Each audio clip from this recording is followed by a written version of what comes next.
Ito yung ating halamang delf plant at ang ating gagawin dito mga kabayan ay isi-share ko sa inyo ang madaling pamamaraan ng pagpaparami nito o propagation.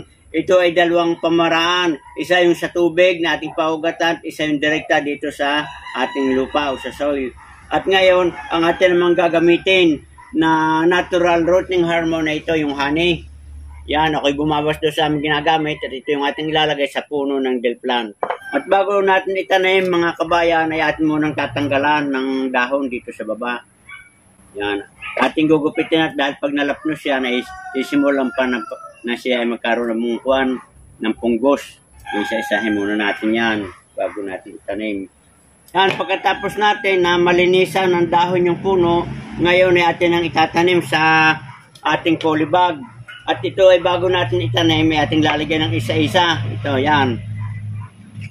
Ating lalagyan na nito para siya ay madaling magkaroon ng ugat. Ito yung iba pang rooting hormone na substitute kung wala tayong aloe vera. Yan.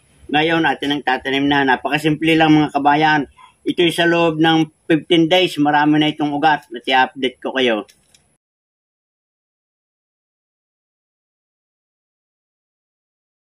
So yan mga kabayan, atin ang naitanim ng lahat itong ating delf plant. Ay ngayon, hindi na natin ito didiligayin dahil ngayong maghapong ito ay laging panay na panay ang ulan at dahil mayroong low pressure ng ating panahon. Ay ngayon natin ilalagay na ito sa tapat ng ulanan at ating obserbahan kung ilang araw bago siya tumubo yung kanyang ugat. At tayo ay magpaparami nito, tayo magtatanim ng maraming puno. Ito naman mga kabayan, ang isa pang pamamaraan natin ng pag-propagate ng delf plant. Dito naman natin gagamitin sa tubig, paugat na natin. Dito lang natin ilalagay sa styrofoam para hindi siya gumagalaw-galaw. Para siya ay naka-steady. Ito, ilalagay na natin. Medyo masikip ang pasok niya.